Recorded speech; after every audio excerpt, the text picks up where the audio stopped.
તો બધાને જય માતાજી.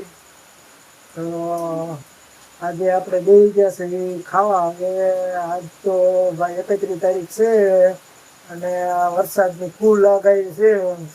એટલે આજ આખો દી તો વરસાદ નથી આવ્યો, પણ આજ અત્યારે હવે ચાલુ થયો છે હળવે હળવે. તો અત્યારે 7 વાગ્યા છે અને અત્યારે જો હવે વરસાદ ચાલુ થયો છે. હવે હવે હવે ચાલુ થયો છે વરસાદ. હવે હવે વરસાદ ચાલુ થયો છે ને આ અમારે ગુલાબડી છે. તો ગુલાબ પણ સરસ મજાના આવી ગયા છે. લીંબુડી છે અને આ કયું ઝાડવું છે તમને ખબર હોય તો કમેન્ટમાં કહેજો.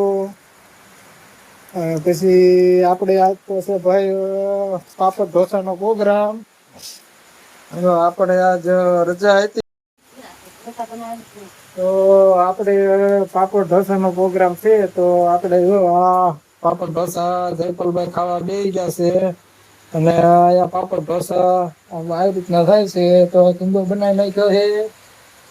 આ બટેકાનો સુંદો બનાવી નાખ્યો છે. પાપડમાં આ રીતના સુંદો ભરવાનો અને પડખે થઈ ગઈ છે દાળ તૈયાર.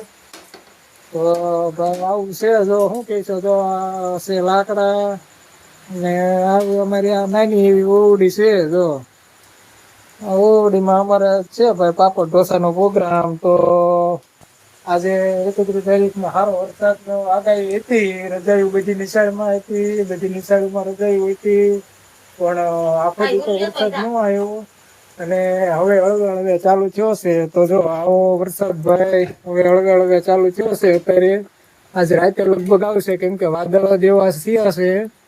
અત્યારે વાદળો બહુ સારા થયા છે, ચડ્યા છે ફૂલ, અને વરસાદ હળવે હળવે ચાલુ થયો છે.